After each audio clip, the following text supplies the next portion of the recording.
आज हम प्रतिलोम त्रिकोणमितीय फलन की प्रश्नावली 2.1 जो कि कक्षा 12 का यूपी बोर्ड का प्रश्न नंबर 1 देखेंगे।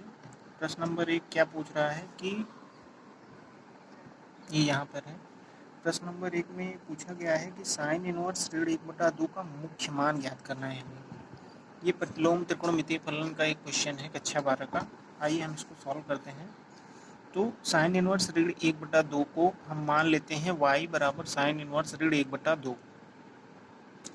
तो जब साइन इनवर्स इस तरफ आएगा तो ये साइन y हो जाएगा और ऋण 1/2 तो साइन y बराबर ऋण 1/2 लिख सकते हैं। 1/2 को हम लिख सकते हैं, सिर्फ 1/2 की बात कर रहा हूँ मैं।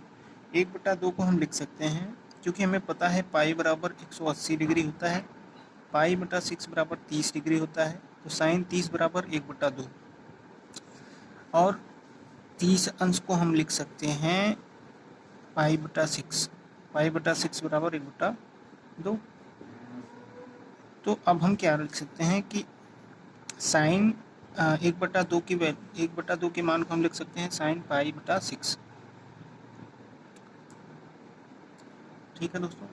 अब एक सूत्र हमें और भी पता होगा कि साइन माइनस थीटा बराबर होता है माइनस साइन थीटा। ठीक है, तो हम इसको लिख सकते हैं, ये माइनस साइन पाई बाई 6 को हम लिख सकते हैं साइन माइनस पाई बाई 6। ये दोनों बराबर होंगे। इस तरफ हमारे पास क्या है साइन वाई और हमें मान क्या निकालना था वाई यानी साइन इनवर्स ऋण 1/2 का मान हमें निकालना है। अब इन दोनों को हम एक जब कंपेयर करते हैं तो वाई बराबर ऋण पाई बाई 6 हमें ये ज्ञात होता है और ये हमारा आंसर हो जाएगा पहले प्रश्न का। हाँ तो दोस्तों अब हम क्वेश्चन नंबर 2 देखेंगे जो कि प्रतिलोम त्रिकोणमितीय फलन का क्वेश्चन है। इसे हम सॉल्व करेंगे। ये है कॉस इनवर्स। क्वेश्चन है कॉस इनवर्स √3/2। इसको मान लेते हैं। अब ये कॉस इस तरफ आएगा तो ये हो जाएगा कॉस वाई बराबर करड़ी में 3/2। चूँकि हमें पता है कि कॉस 30 अंश का मान होता है करड़ी में 3/2। कॉस 30 को हम लिख सकते हैं पाई बाई 6 करड़ी में 3/2। चूँकि ये पाई बाई 6 कैसे हुआ, क्योंकि पाई का मान होता है 180 अंश, तो पाई बाई 6 होगा 180/6 30 डिग्री। ठीक है। तो अब आइए देखते हैं कि इसको हम क्या लिख सकते हैं। इसको हम लिख सकते हैं कॉस वाई बराबर करड़ी में 3/2 को हम लिख सकते हैं कॉस पाई बाई 6। तो यहाँ से वाई की वैल्यू हमें मिल जाएगी पाई बाई 6 और यही दूसरे प्रश्न का उत्तर हो जाएगा।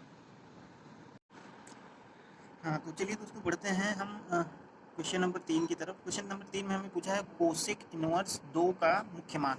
तो हमें कोसेक इनवर्स 2 का मुख्य मान ज्ञात करना है।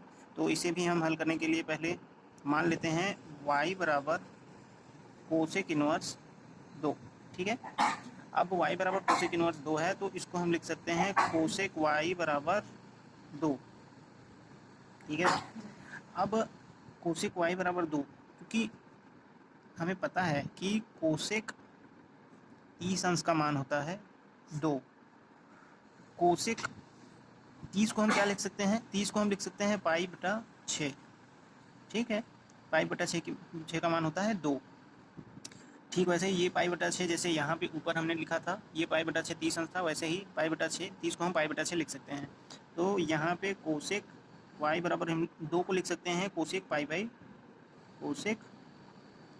6। अब यहाँ से y बराबर पाई बाई 6, तो इसका भी आंसर हो गया पाई बाई 6।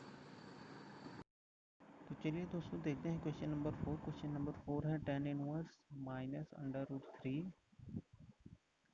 और जैसे सारे क्वेश्चन में करते थे मान लेते हैं y = tan inverse minus √3। tan y हो जाएगा माइनस √3 और फिर अगली लाइन में tan y = minus tan pi by 3 कर लेंगे हम। और जहाँ हमें पता है tan 60 = √3, tan पाई बाई 3 √3 होता है।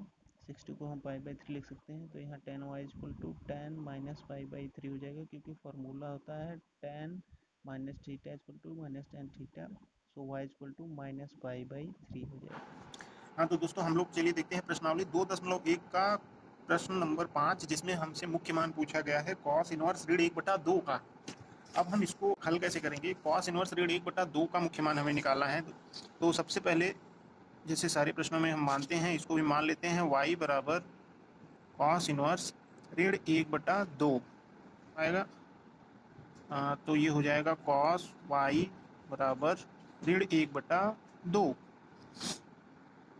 अब हम इसको लिख सकते हैं कॉस y बराबर, कॉस की किस वैल्यू का मान 1/2 होता है? कॉस 60 अंश का मान होता है 1/2।